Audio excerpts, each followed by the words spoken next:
Good evening. I would like to begin by introducing myself. My name is Hydrogen, and I come from a low-income neighborhood where life is not very comfortable. I've stolen many things and been involved in many altercations, most of which have ended in gunfire. In addition to this, I have had sexual intercourse with a great number of the opposite sex.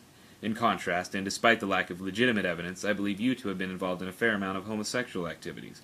Activities I and my companions look down upon. I am so much stronger than you, and my powers of rhetoric so much greater than yours, that you could employ an army of some sort to aid in your fight with me, but I of course would prevail, because I am stronger than you. I'm sure I needn't remind you of my place of birth, wherein, as I explained before, the living conditions are much worse than in your aforementioned city of residence. I would like to stop here for a moment and remind you that I am in fact orating with little or no prior preparation, an act commonly referred to as freestyling. Once again, and I think this bears repeating, I would like to restate my claim that I am in fact much stronger and have endured a larger number of hardships than you. Hardships which have left me with an aggressive behavior and an imposing demeanor which I believe frightens you. I know of a woman with whom you have had sexual intercourse. I too have had sexual intercourse with said woman, and she complained to me of your less than exemplary performance in bed. She went on to explain to me in graphic detail the dimensions and particulars of your genitals, and I tell you what she said was not very generous, sir. In conclusion, I would like to leave you with a brief summary of my argument.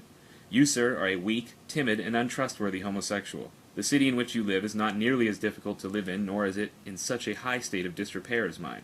I am the superior monologist in this debate, and any claim to the contrary will result in physical violence and perhaps even death.